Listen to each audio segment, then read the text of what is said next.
Kia ora koutou katoa, no mai, haere mai. Hi everyone, welcome to today's webinar. My name's Greta, I'm the media lead at New Zealand Post and I'm so proud to be facilitating today's session. So I'm live right now, coming to you from my home in Wellington, but the next section of the webinar is going to be pre-recorded, just as we've had to navigate some COVID restrictions. And then we are going to come back live at the end of the session to answer some Q&As. So while you're watching, please submit your questions in the panel to the right of the video window, and we'll answer as many as we can at the end of the session. Today, we're going to be focusing on how New Zealand Post is reducing our environmental impact and how we can help you to reduce yours.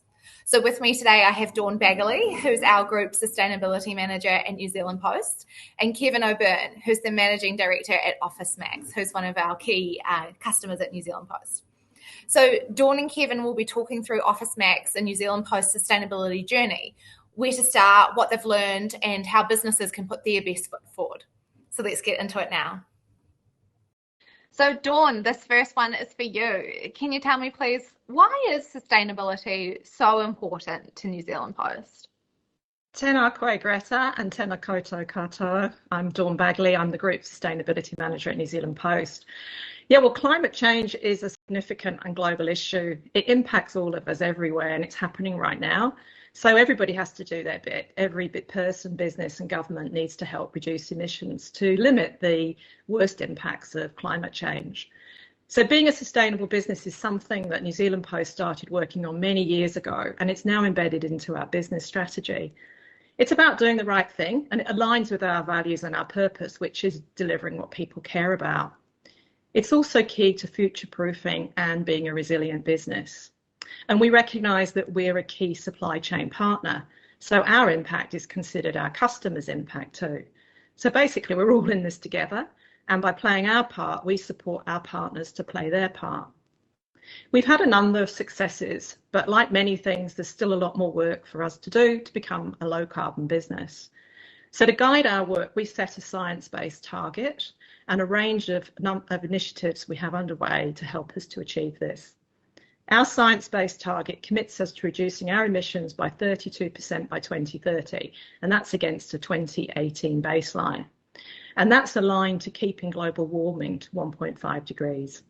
We've also committed to be carbon neutral from 2030.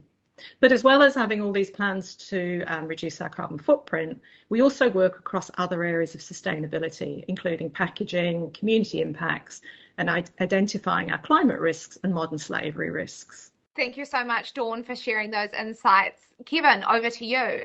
What about you? Why is sustainability important to you and to OfficeMax?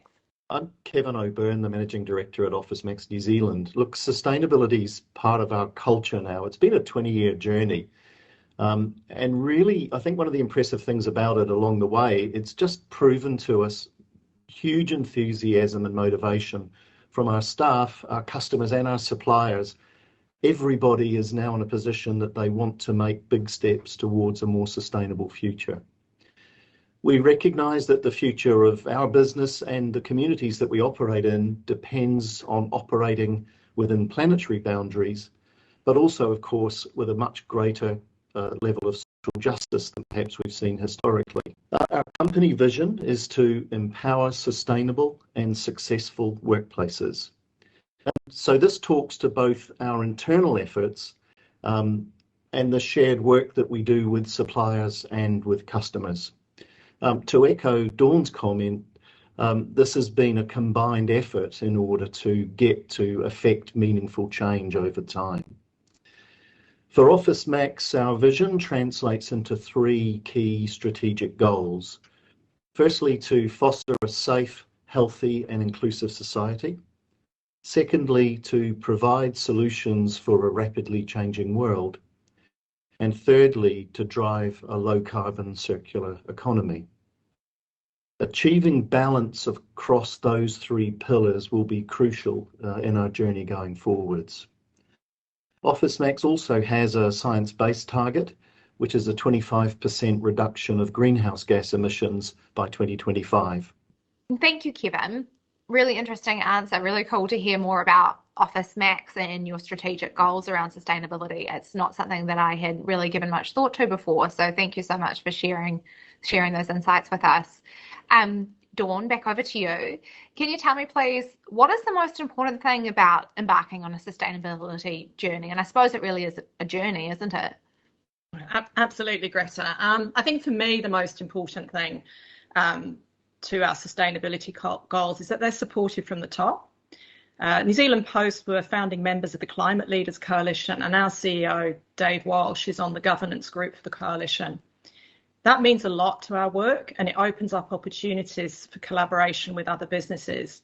But it's really important to have this buy-in as you're trying to drive sustainable change throughout the organisation. Many people in the business are more likely to act if they know that the work is endorsed from the top. And I'm also seeing that there are significant benefits from sustainability for our organisational values and culture.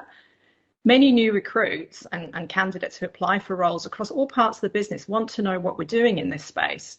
And it's one of the reasons they want to join New Zealand Post. So this is like building a whole new cohort of people in the business who want to proactively engage in supporting sustainability, even if that's not their core role.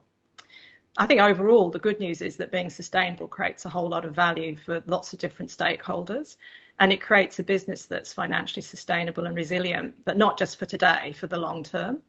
Thanks, Dawn. That's really interesting. What you were saying around candidates asking about sustainability goals in their interviews. That's really interesting. Kevin, your turn. What would you say is the most important thing about embarking on a sustainability journey for you and your business? Greta, I'm going to cheat a little bit. I'm going to give you 3 things that I think are important. The first of which is leadership, followed by transparency, and thirdly, collaboration. So just touching on the leadership theme first. Look, I think it's widely acknowledged across business that unless there's strong leadership in the sustainability space, stuff just doesn't happen. So for me, having my leadership team 100% committed and engaged in sustainability is the only way that we can drive momentum and really keep any pace. So that team not only sets the direction, but also the tone and the pace that the organisation moves at. And I think, in our business, the fact that the leadership team is vocal about these things is really reflected in the motivation that our teams have. And I suppose, again, it's that messaging around, sustainability isn't about the chief executive or the leadership team. Sustainability is about everyone, and everybody buys into the journey that we're on. Our materiality assessment includes our employees as well as other key stakeholders, because we recognise that they are absolutely crucial if we're going to implement a successful strategy. At a time when greenwashing is under the spotlight, and for good reason, we know that we've got to live up to our own narrative, and so we aim to be authentic and transparent about what we're doing well, and also about the things perhaps that we're doing not quite so well and will do better in the future. Collaboration for us is really all about combining knowledge, expertise and networks to generate mutually beneficial outcomes. We collaborate widely with a number of different organisations. For example, we've been a long-standing member of the Sustainable Business Council and also the Packaging Council in New Zealand. Dawn, I'm listening to you and Kevin talk about how far NZ Post and OfficeMax are along your sustainability journeys. And I wonder for some businesses listening whether it could feel, almost overwhelming. And I'm just wondering, where do you even start? Yeah, no, it's a good question. And I think it's worth acknowledging that, yes, both OfficeMax and New Zealand Post are a long way on their sustainability journey, and not to put people off. I mean, we did start somewhere at some point with small steps to get to where we are today. So, my advice would be, where do you even start is with good data and your stakeholders. Those are 2 things that would be foundational for me in deciding on what to do. So I think the first step on any sustainability journey is understanding and measuring what's currently happening in the business to know what your impact is, particularly when you're looking at your carbon footprint. So having good data is critical, and once you've got that, you can analyse it to see where are the areas for improvement, where you're having the biggest impacts and what can you do about it. But as Kevin talked about, he talked about materiality and stakeholders.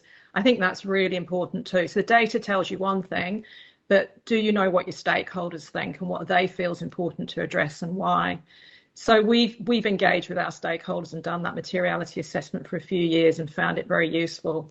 So we talked to a group of key stakeholders, both internal and external, such as customers, shareholders, suppliers, community organisations, and they'll give you some really useful insights to use with that data.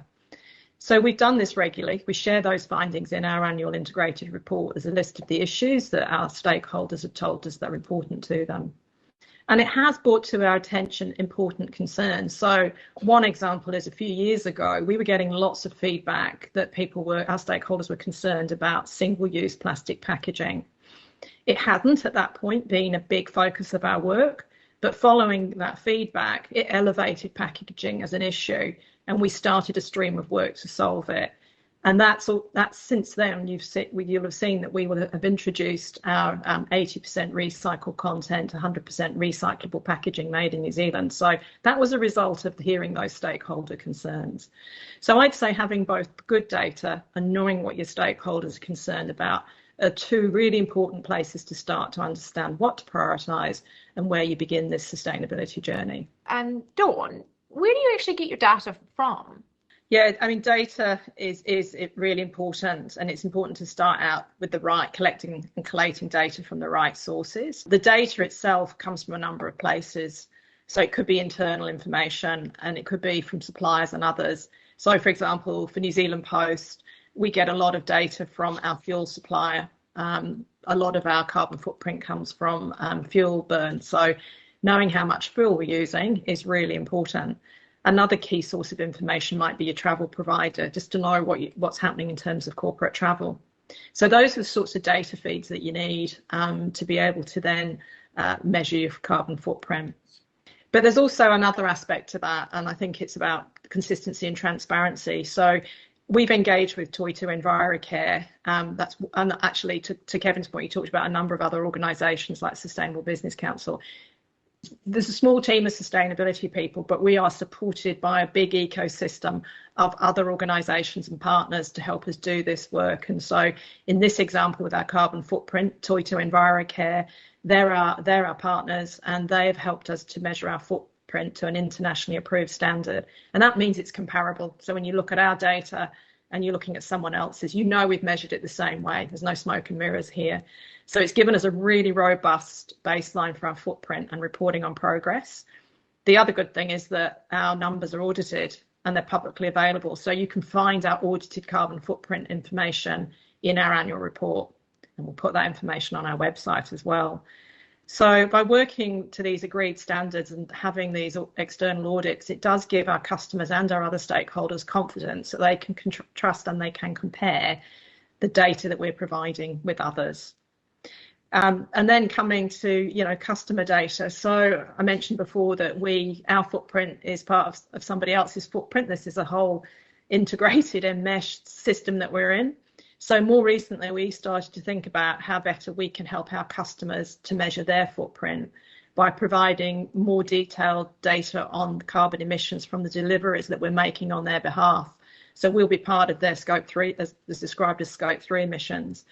So the team have developed a new reporting tool, and that will give our customers the opportunity to subscribe to a monthly customised carbon report. And that provides a breakdown of carbon emissions specific to each customer over the course of a parcel's journey. So that's been piloted with a small group, including OfficeMax. Thank you, guys. And they've given us some really helpful feedback that the team have used to improve the tool, and it's going to be rolled out from next month. And I believe there's been a whole heap of interest in subscribing to that. So we're accepting applications from customers to go onto the wait list to receive this report. Kevin, can you tell us a little bit about what it's been like working with New Zealand Post on the report? Yeah, look, it's a very important piece of work, and we're delighted to have been part of this pilot program. What it's going to do for us is help us fully understand our scope 3 downstream freight emissions, and we really need this kind of data because our own customers are asking us to be able to provide it to them. The monthly report really is an insight into the movement of customer product from our distribution centres right to the customer address. We've not previously been able to determine to that level of detail, at least, each and every delivery and the impact that it has. On the back of establishing and developing this tool with New Zealand Post, OfficeMax will now have the ability to see, other than the data that I've discussed, also potential freight emission reduction opportunities for ourselves, our customers, and also for New Zealand Post. And so once we've got a good data set over time, it'll help us set targets, and beyond those targets then to try and achieve better results on an ongoing basis. Since 2015, we have been using an in-house freight calculator that uses just some internal data that we have for the distance for deliveries. And that tool was developed with Toitu and Virocare, and they audit it for us annually. We use the tool primarily to provide information to our customers to help them with their Scope 3 freight emissions for their own greenhouse gas inventories. But this New Zealand Post calculator complements that tool. It represents really for us that kind of next level of granularity that I think we will find much more reliable, and our customers in turn will have a much more granular view of carbon freight miles. So critically important, and just delighted that New Zealand Post have been prepared to invest the time and energy in developing this report. Dawn, you talked earlier about how you get the data, but can you tell me, what do you do with it once you've got it? What benefit does it hold? Thanks, Greta. Yeah, and thanks, Kevin. Great to hear that you've found that you find the tool that we're creating useful. Yeah, once you've got the data, it really provides you with an opportunity to put plans in place and create meaningful action. You've got to remember, each business will have, the footprint will be different. A significant impact in one business might only be small in another. So as I said earlier, you need to work out what's important for your business, which are the biggest impacts that you need to work on. So there'll be some quick wins, and you can take action on those straight away, and you'll see the results in a short space of time. But then there'll be other areas that are going to take much longer to reduce, and they'll require a greater level of change and a greater level of investment. And this needs a different strategy. So setting a goal and working towards that goal, and over time measuring the change and reporting that change as you go. So when you start out on your sustainability journey, it is important to remember that any progress is good progress, and small steps can add up to big change over time. And this builds up engagement and momentum to do more and more. Ultimately, you just need to start somewhere and get going. I mean, in the early days of the New Zealand Post sustainability work, we were focused on waste reduction and energy efficiency, and we've made some real savings on energy costs. But the biggest issue for us by far is fuel burn from the cars and the trucks, the vans and planes. It's 95% of our carbon footprint. So that's where we need to focus our efforts today, and that's why we've set some of those longer term goals, and we're working our way towards meeting them. Kevin, what about you and OfficeMax? How has data impacted your decision making? Look, data gives us the opportunity, I guess, to identify some easy wins, some longer term trends, and to Dawn's earlier point, where it might be good to invest. Let me give you an example. We put in place some smart metering to give us some really in-depth insight into how we used electricity across the organisation. Off the back of that data, we were then able to put together a business case which ended up with us installing 798, at last count, solar panels on the roof of our Auckland distribution centre. And we're now saving about 26% of our site electricity bill as a result of that.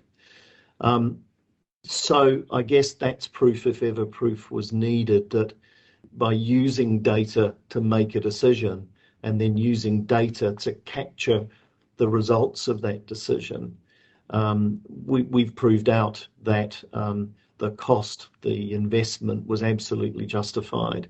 And we are making the savings that we had suggested we would make in the business case. That gives us then, as a business, some justification for further and future investment in similar projects. We've worked closely as well with our fleet provider, Fleet Partners, and that's to help us understand how we use our business vehicles.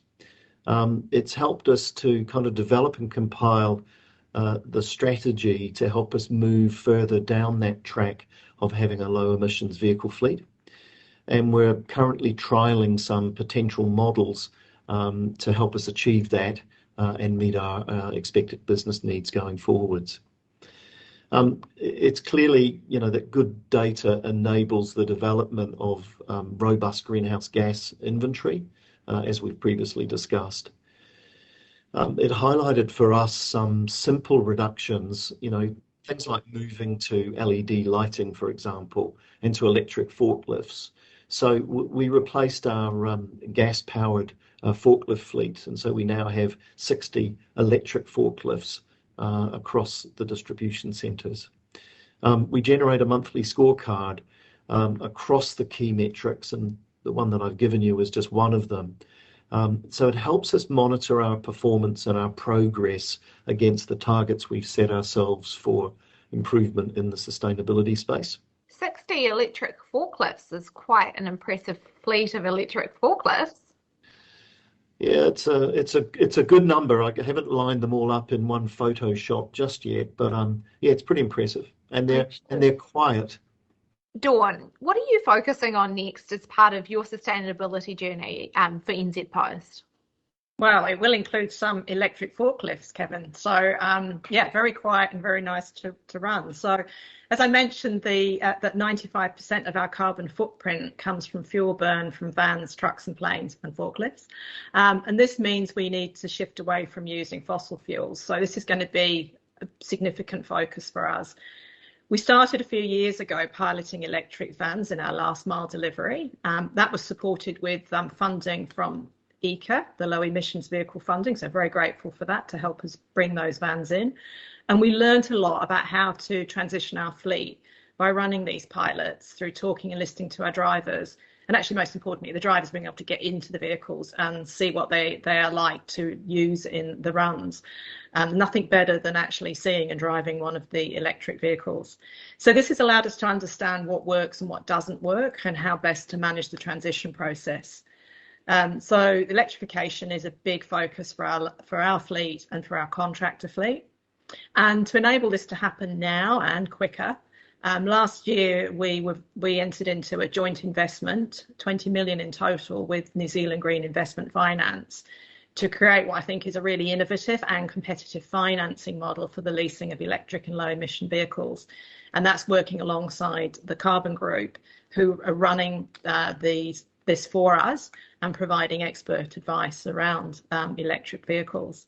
And they made the first order for us of 60 electric vans from Mercedes-Benz, due to arrive later this year. So when it comes to the purchasing of electric vehicles, it's really important to take a total cost of ownership view over the lifespan of the vehicle, which includes the running costs and not just the upfront cost. So we've got this really long-term goal that I mentioned, 32% reduction by 2030. We've built a pathway and broken that down into some milestones so we know that we're actually on the way to achieving that. So we have a goal to have 100% of our own fleet electric by 2025 and to have 25% of that contractor fleet electric by 2025. And now we started to look at the heavy freight fleet. So that might be electric, or it might be hydrogen, or it might be both. But we'll take the same approach. We'll trial vehicles, trial new technology, see how it works in the real world, and base our decisions based on that.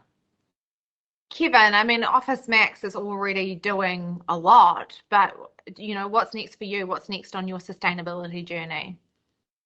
So look, I think through to 2025, our focus really is going to revolve a lot around the supply chain. As well as developing our understanding of Scope 3 emissions, we've just produced a responsible supplier code to progress the sort of sustainable benefits in our products and services. So this responsible supplier code works alongside our social compliance requirements.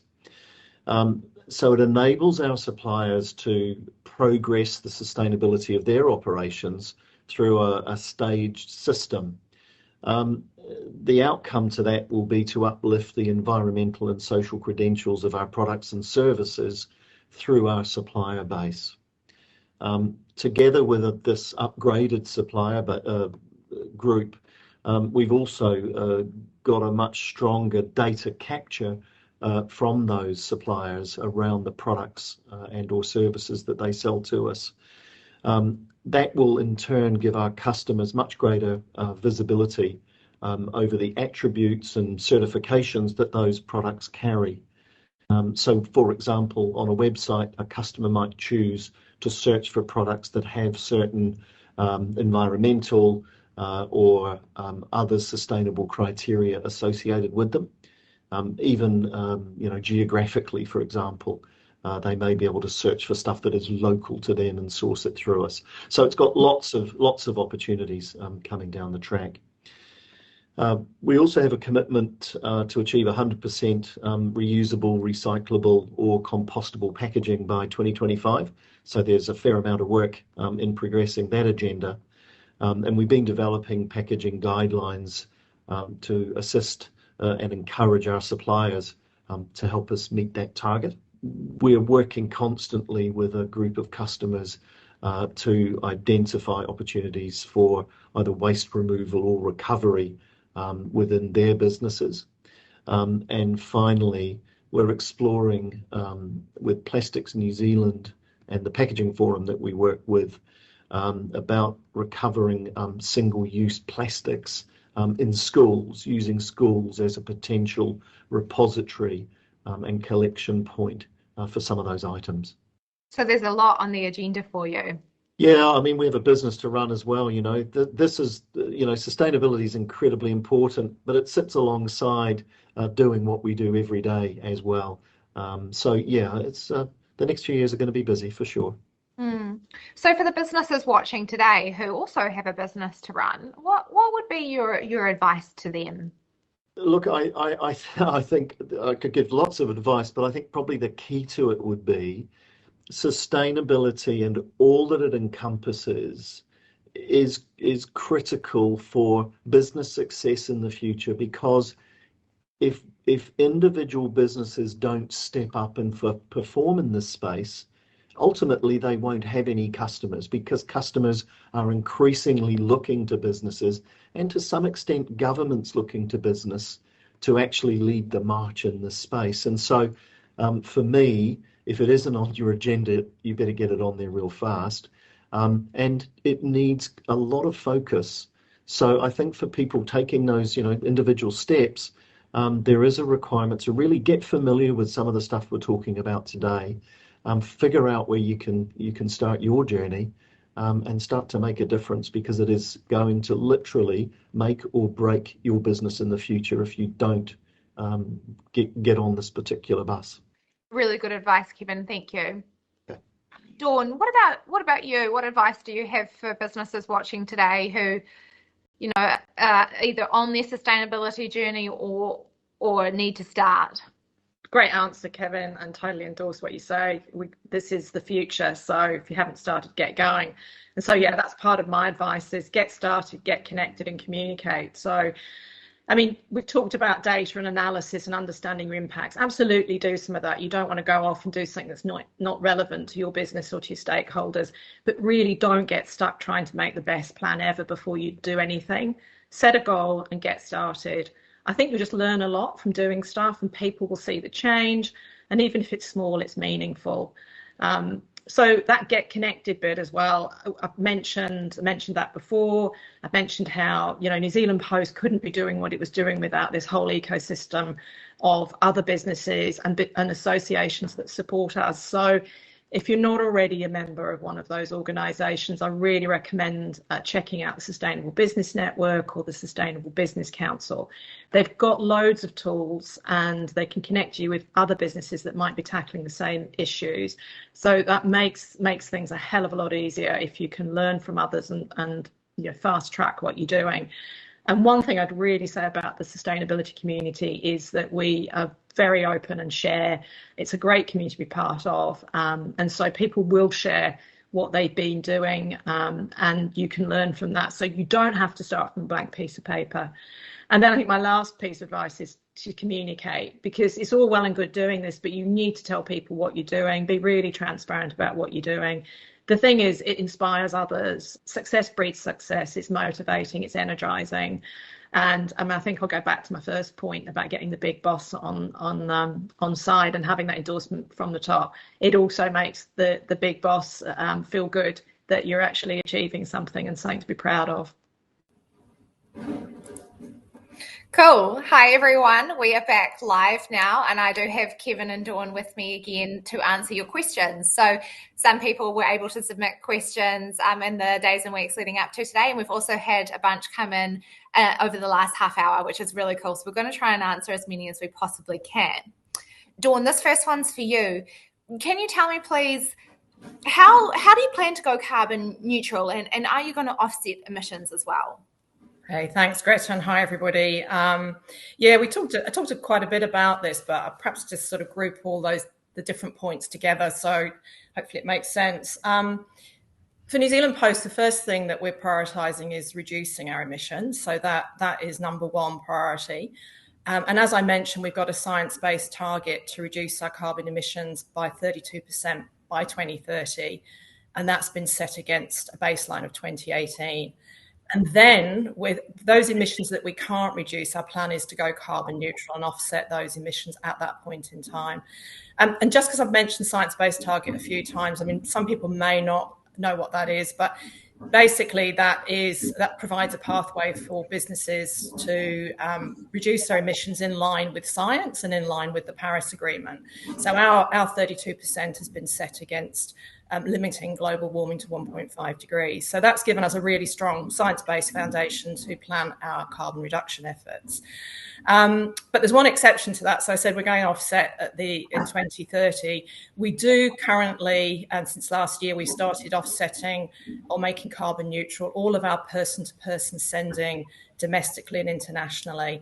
Now, the reason we've done that is that we know that we've had feedback and understand that our customers want to play their part. So it gives anybody that sends with us the domestic or international person-to-person sending, it gives them the chance to play their part. And so last year we offset around 17,000 tonnes of emissions, which is about 15% of our total emissions.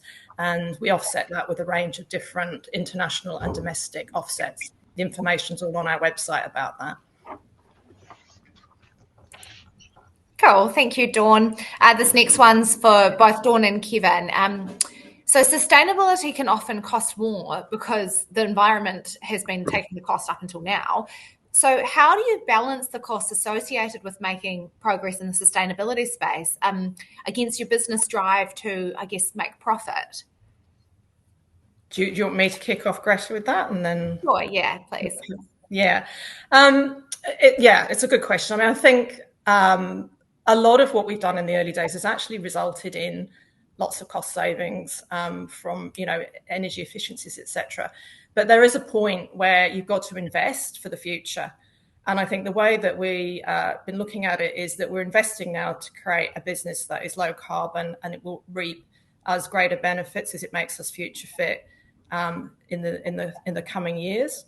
It also delivers for us other benefits. I mentioned in the webinar benefits around employee engagement and benefits around brand and reputation.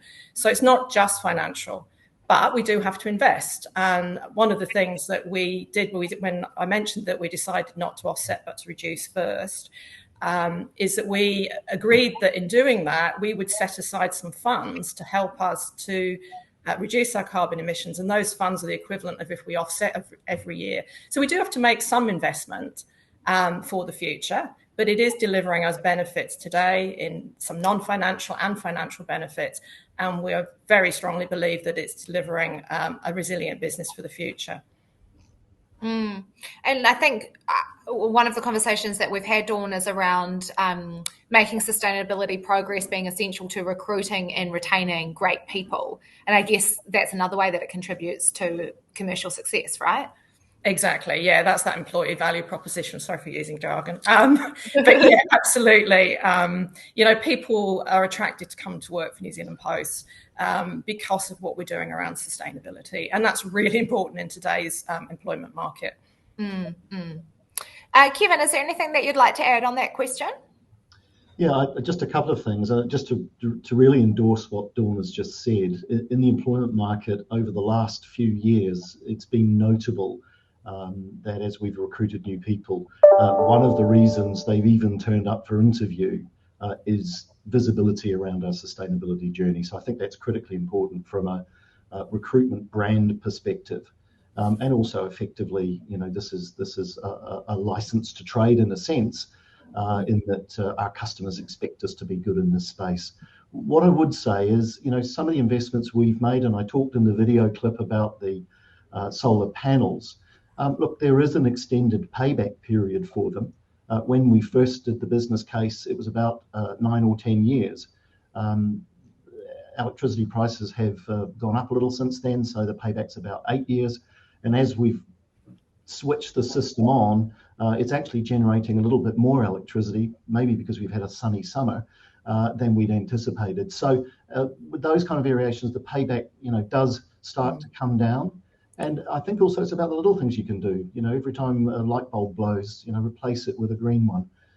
It costs a little bit more to do, but in the long run, it lasts longer and uses less energy. So lots of little things to do, but yeah, the big ones may cost you money in the short term. Think about it as a long-term investment. Cool. Thank you, Kevin. Thank you, Dawn. Next question is about packaging, and we've had quite a few questions around packaging. So I know that both New Zealand Post and OfficeMax have done quite a lot of work in this space, so I'll be interested to hear from you both.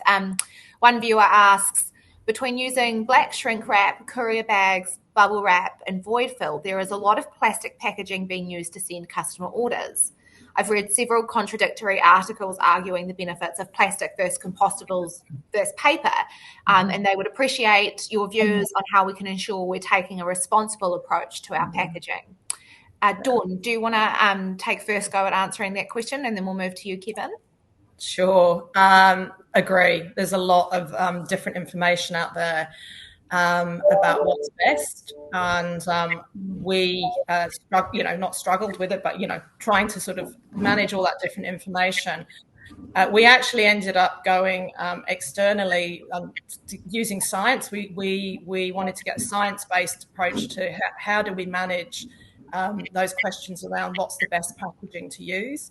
And so we use ThinkStep to help us to do a life cycle analysis to compare our current plastic, or was the current plastic, virgin plastic bag with 5 other options.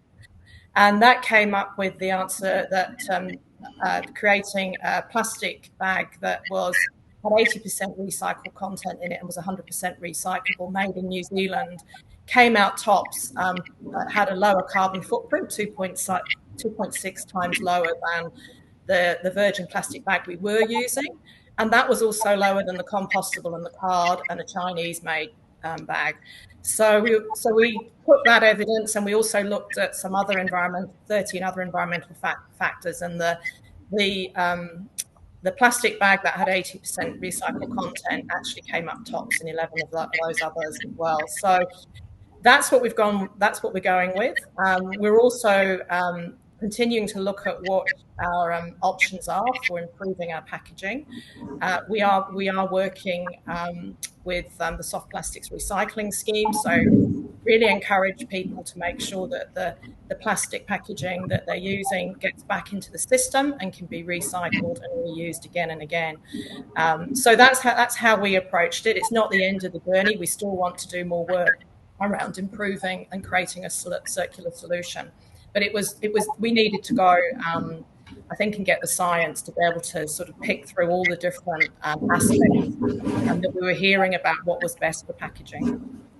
And Dawn, that life cycle assessment report, is that available publicly? Can people watching access that?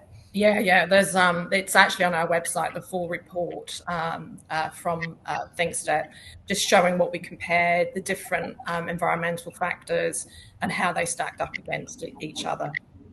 Cool, thank you.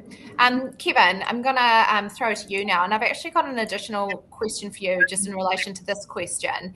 So we've had a viewer ask specifically of OfficeMax, have you thought about using reusable plastic crates instead of cardboard packaging to send orders to some of your larger or more frequent customers?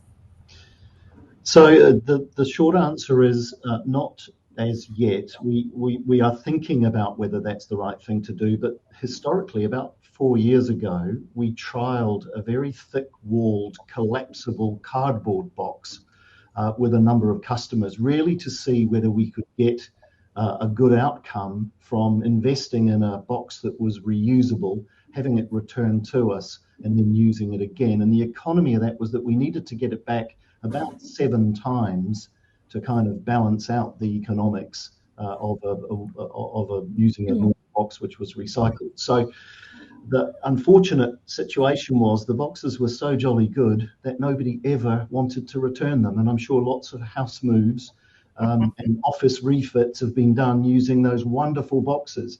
So look, there is an issue just around getting that kind of stuff back if it's really good. So it's something we do intend to look at again, but it's not on the short-term horizon. What we have done is we got feedback from customers over the last few years around the plastic pillows, for example, that we were using in our boxes when we distributed product. And I think there is an overarching kind of belief with people that, you know, plastic is bad and paper is good. And, you know, Dawn's just spoken to that. That isn't the case.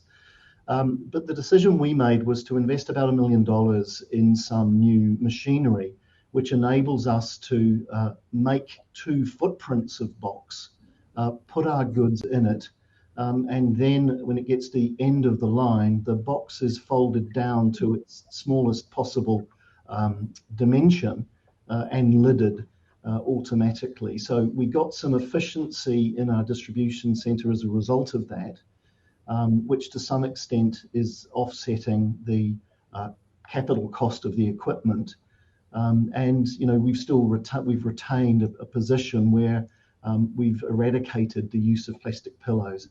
What's that worth? About 1.7 million plastic pillows went out, so about 1.7 tonnes of plastic that may have gone to landfill. It was soft plastic, which has been saved. And I think, you know, a couple of other quick things. In terms of our own brand products, we've been going through a process of seeing what we can improve in our packaging. 2 examples, photocopy paper that we sell, about 40% of the New Zealand market, is now in a fully recycled wrap. Prior to that, it was plastic coated and couldn't be recycled. So there's an improvement straight away. And things like the little plastic hang cell tags that you see on products in retail stores, we've been eradicating things like that and plastic from packaging. And last year, we saved with the plastic wrap on photocopy paper about 30 tonnes of potential waste to landfill.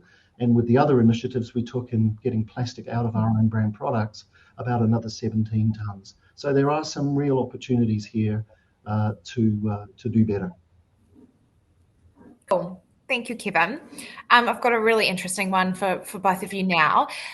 Someone has asked, what impact has COVID and the resulting lockdowns had on your respective sustainability efforts? Has it had an impact? Shall I go, Greta? Yes, please. Yeah. I think that is a really interesting question. And I know back in January, February of 2020, it certainly concerned me a lot that sustainability would just go off the agenda, that would be seen as a cost-cutting exercise in difficult times. And then, you know, we'd be going back in time just when we needed to be taking faster and greater action on climate change. I'm really happy to discover that has not been the case. And I've been working in this space for a couple of decades, and there has been more jobs, sustainability jobs, than ever, being created across organisations. So the opposite has actually happened. What we've seen through the pandemic is that the interest in sustainability that was already there before has accelerated, and people are more interested in what we're doing, and businesses are more interested in taking action. So I see that as a really, really positive step from a situation where I thought it was going to actually just go backwards.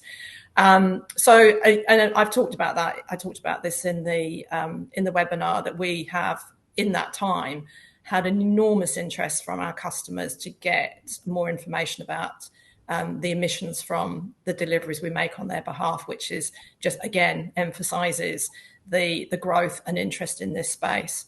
So I'm very heartened by the fact that this sustainability hasn't dropped off. It's gone in the opposite direction, and that is absolutely the right way it needs to go, given what we're experiencing around climate change. And I think for New Zealand Post, one of the things that COVID and the resulting lockdowns has shown is how essential our service is and will continue to be. Yeah, that's right. Kevin, is there anything that you'd add from an OfficeMax perspective?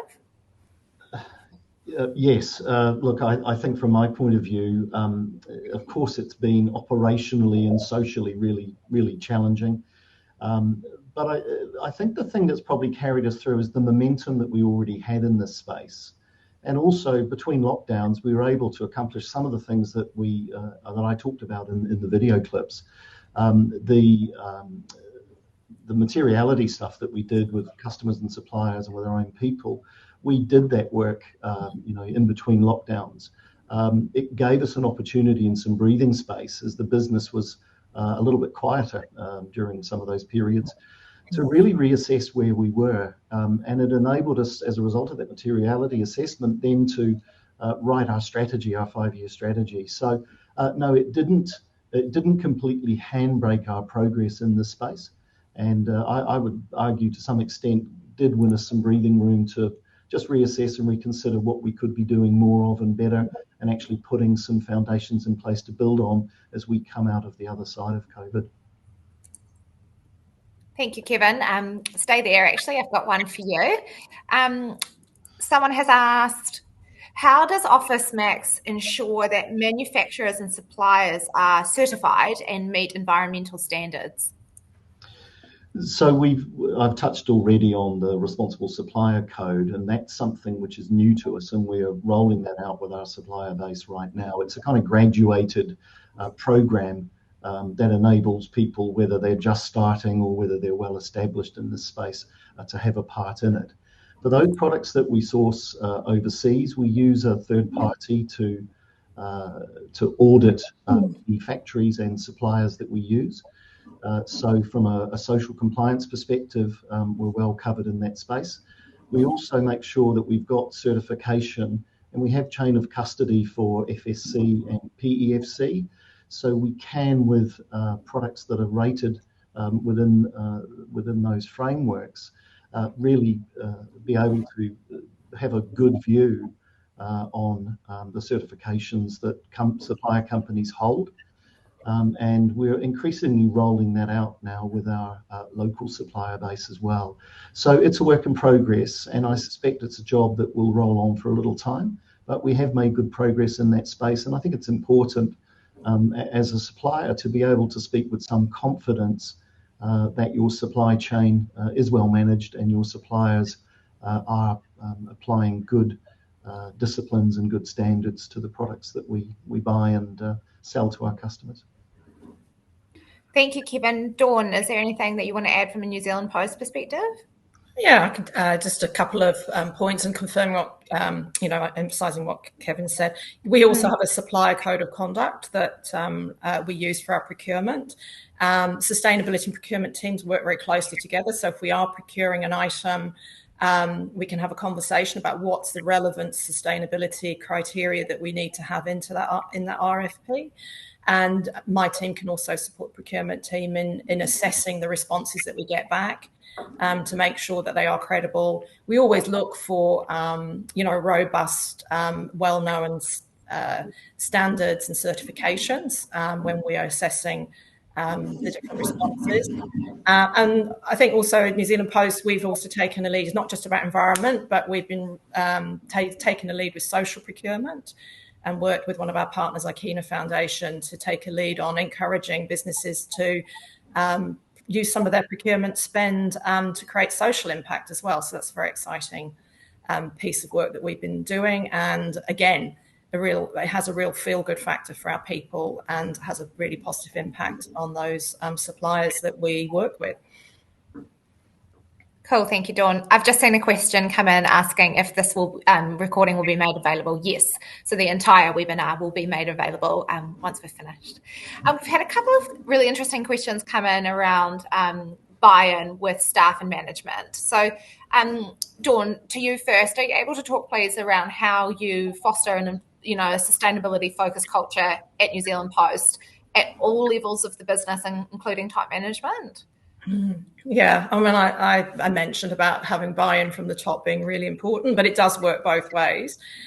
So you need the buy-in from the top to enable you to get the resourcing and the mandate to do the work. For me, that has come about by, showing that we can deliver and create really strong outcomes.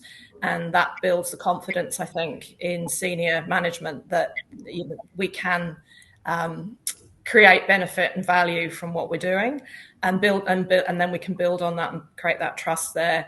I think bottom up, but the rest of the team are there to help us to deliver on this. So engaging them in a meaningful way is really, really important around the things that they can do individually. It could be as simple as, what you do with your lunch waste and being able to make sure that's recycled. But also, really importantly, what can I do in my job? Everybody's got a role to play. And so helping people to think about, if I'm in this particular role, how can I engage in this role in sustainability? And it's that team, that wider team that helps us to be successful. So it's really important to think about the different audiences and what they're interested in, and breaking it down into sort of meaningful actions and helping people across our business to understand what's the role they can play and why it's important. And always, I think, really critical about sustainability. There's a hell of a lot of effort that goes into implementing things, but you really need to tell everybody how successful it's been. So, if it's, every little action counts, show them what that adds up to. And people do really feel like it's worthwhile and feel really proud of the work. Cool. Well, I mean, as an employee at Post, I can say that I'm incredibly proud of what we do and of you and your team, Dawn. Kevin, anything to add?